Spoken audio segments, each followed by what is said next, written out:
Welcome back, everyone, to another episode of the Real Estate Roundtable presented by Angie Goulet and Associates. We are a real estate team located in the New Windsor-Essex County area with RE/MAX Preferred Realty. In this week's episode, we'll be discussing sustainable homes.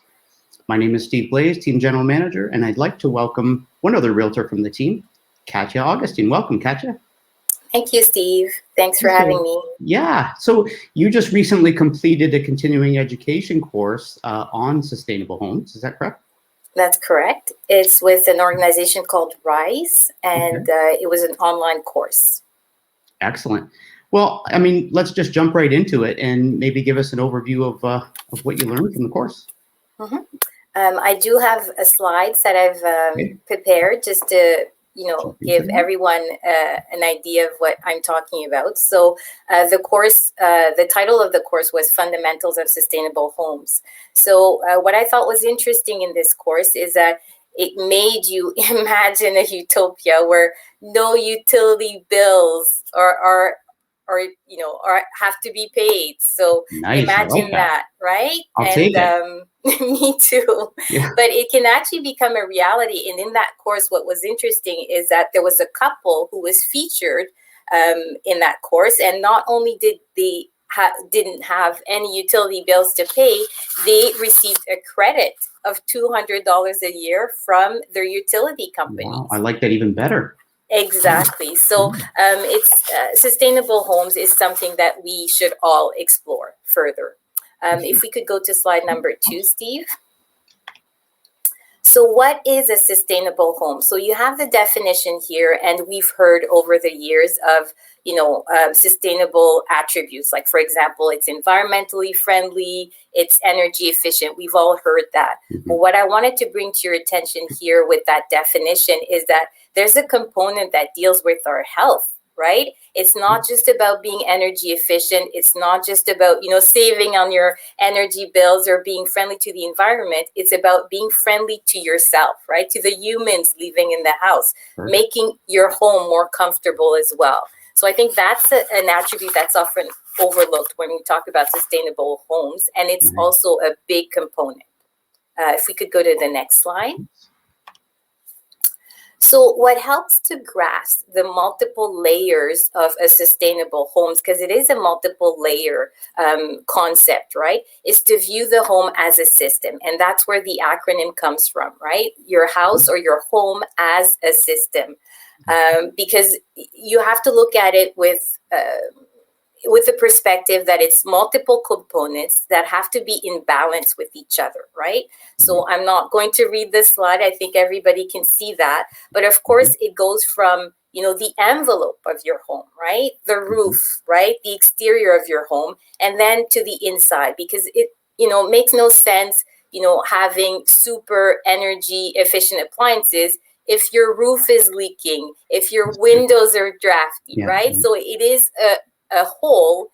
You have to view it as a whole, as a system. So roof, insulation, windows, doors, heating and cooling. And of course, what's really important as well is the behavior of the humans living in the house as well. So I think that's an important component to keep in mind when you view the house as a system, because you're part of that system too, right? Absolutely. And oftentimes, and in the course, they did stress out that there are 5 pillars normally to sustainability. Of course, you have energy and water efficiency. We've all heard of that.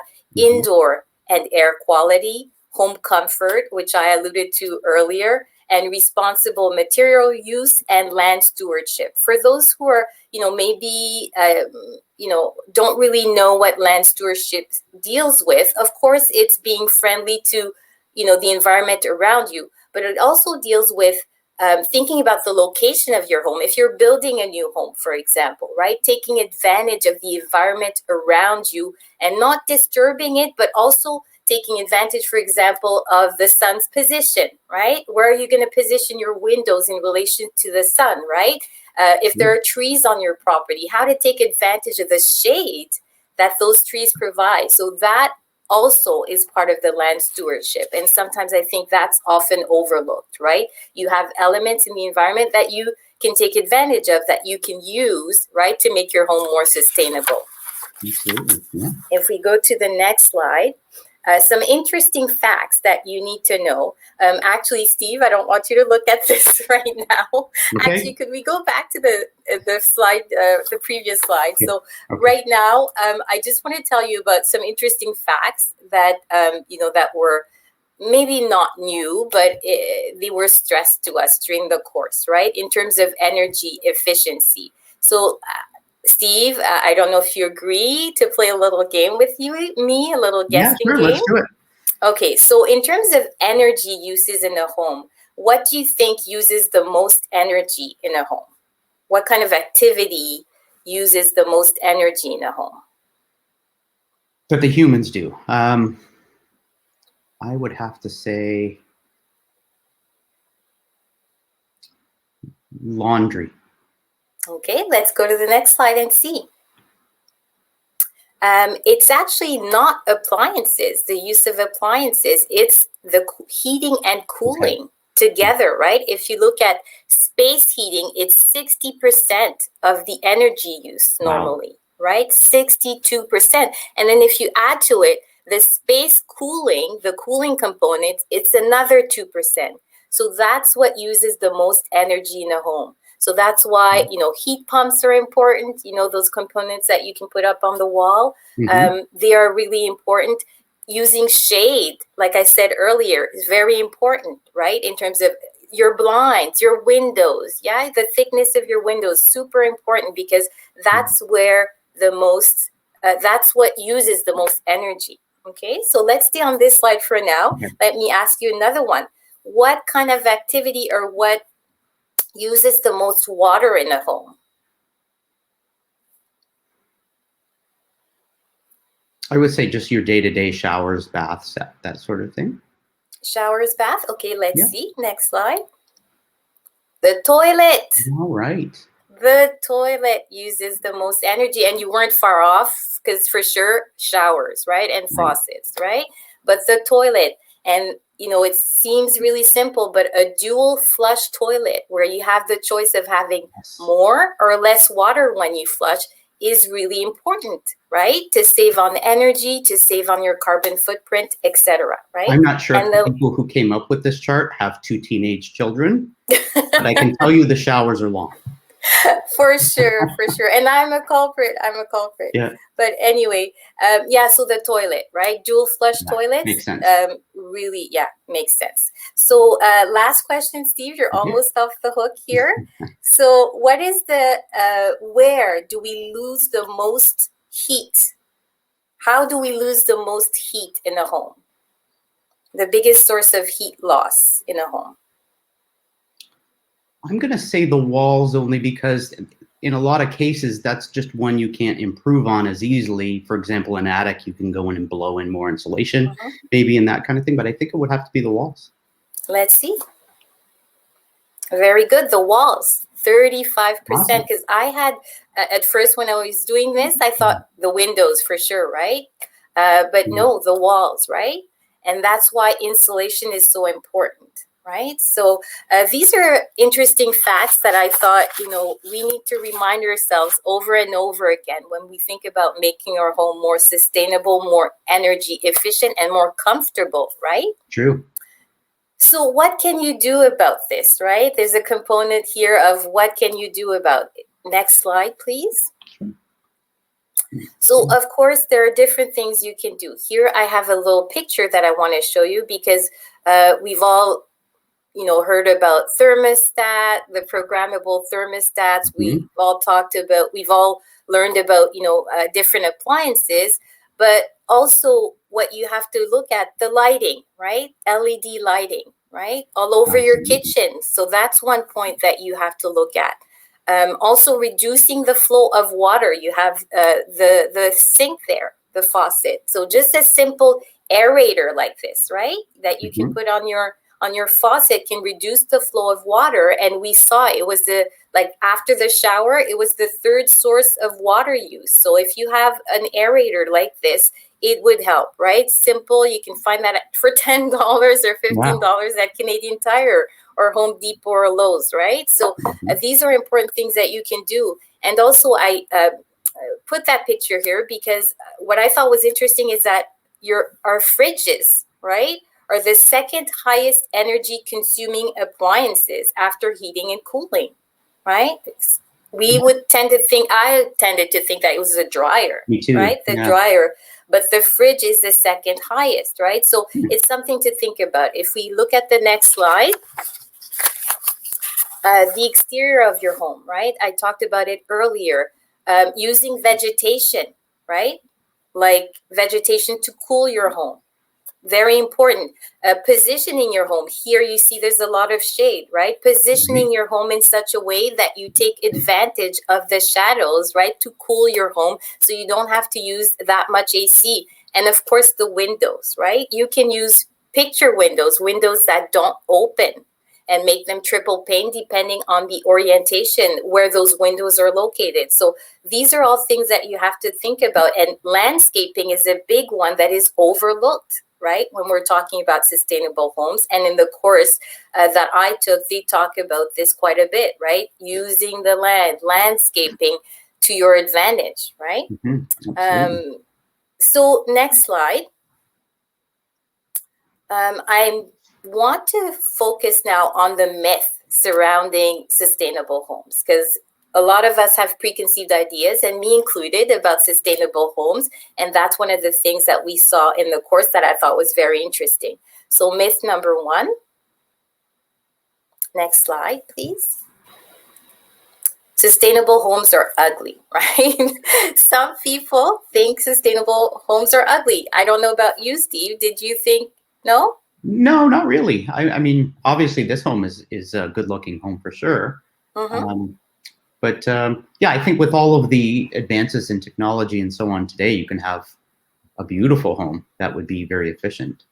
Exactly. And you talked about solar panels. People are saying, oh, I don't want those big panels on my home. It doesn't look really nice. Well, let me show you something. Next slide, please. Tesla, right? They make photovoltaic roof tiles. Nice. This is a solar roof, right? So you don't have the big panels that are not too great looking sometimes, right? It just looks beautiful. If we look at the next slide, I have another picture of a Tesla solar roof. And by the way, I'm not paid by Tesla to do this. So, but I just thought it looked beautiful. I'm noticing here it says 3 times stronger than standard tiles, because that was my first thought as, oh boy, the first hailstorm, right? And wow, that's surprising to me that they would be that strong. But okay, so we've got another shot here. Yeah, another shot here. You can see very, very aesthetic, right? Doesn't look unsightly at all. So this is a solar roof, right? And Tesla makes it, right? So amazing. I think another slide. And you can see the tiles like more closely here. And it's a solar roof, right? They look like your regular tiles. I mean, you can mistake this for a metal roof. I mean, some of these roofing styles are pretty. So how would you say longevity? Do you have any idea kind of how long they would last? I mean, it says stronger, but as far as, how long do you have to go before replacing them? I wouldn't like to venture on that topic because it wasn't really, we didn't really go deep into the longevity of these solar roofs, but I would encourage you to go on Tesla's website, and I'm sure it's something that it's addressed, right? Absolutely. That is addressed. So if we go to the next slide and go to the next myth, so sustainability is all about hippie tree huggers, right? So as I said earlier, yes, sustainability is about, being more careful about the environment, being more environmentally friendly, but it's also about being more energy efficient for you to save on your bills, right? So there is that component, that practical component here. You might not want to save the world, but you might want to save a few pennies, right? Or dollars. It's more than pennies, actually. You might want to, save a few dollars. Exactly. Yeah. So myth number 3, sustainability is expensive. And what we saw in the course is you have to see sustainability as a long-term project, right? So it's not something that will pay off in a year or 2. It's something that will pay off for itself. It will, in the long run, right? In the long run. So we're talking about maybe 10 years down the line, but what you'll be saving will be astounding, right? Like just like that couple I mentioned earlier who are getting a credit from their utility companies, right? Every year. Yeah. And the byproduct of that is for example, in the solar panels is they won't ever have a power outage, really. Exactly. Right. So a nice added benefit. Yes, and depending on, and I'll touch on that later, but you can be disconnected from the grid, or you can be connected to the grid as well, even if you have those, for example, the Tesla solar panels. But I'll get to that later. Right. But yes, it's a good point. So expensive, yes, for now. If you look at the present, the present amount that you have to shell out, let's say, but in the long run, I think it pays off for itself, and the benefits are really greater than the expense, right? Absolutely, yeah. So next slide, next myth. So sustainable homes are too airtight, and I told you about earlier the fact that it's an envelope, right? You have to make it tight because you don't want to lose any energy, but at the same time, you'll have a ventilation system that will help you deal with the air quality, because we don't want to be in a sustainable home if it's not comfortable for the humans living in it, right? And the pets living in it, right? So yes, it's airtight, but it's not too airtight to the point that it makes you sick, right? Exactly. So next myth. So means off the grid, not necessarily. As I said, for example, with the Tesla photovoltaic roof panels or roof panels, for example, you can be connected to the grid just in case, right? Or you can be off the grid. You do have a battery that you have to purchase, and you can store energy. And that way, yes, you're off the grid, but if you don't have that as well, you can be connected to the grid as well, just like solar panels, right? You can have batteries where you are disconnected from the grid, or you can not have a battery and just produce your own and use your own energy, right? True. So, yes, you can be on or off the grid. So next slide, because I think that was our last myth. So basically what I wanted to impart here is the fact that you do have options, right? Like the solar roof from Tesla. If we go to the next slide, of course, there are expenses associated with that, but there are programs that you can tap into that help you with financing of these expenses, right? For example, I've done energy audits. I'm sure you have done too as well here, yeah. In your home. So you can have an energy audit, and then part of the money that you shell out for the audit and for the improvements based on the recommendation of the auditor, sometimes you can get part of that money back from the provincial government, from the federal government, even from utility companies. So you definitely have options here to help you pay for the expenses that you have to deal with up front, right? Absolutely. So that's something to look into, and that's something to consider. And next slide. So I'll leave you with resources, because there are a lot of resources around that you can find. Of course, I don't have all the resources here, but the organization that put together the course that I took on sustainable homes have a really great website. It's called buildwithrise.com.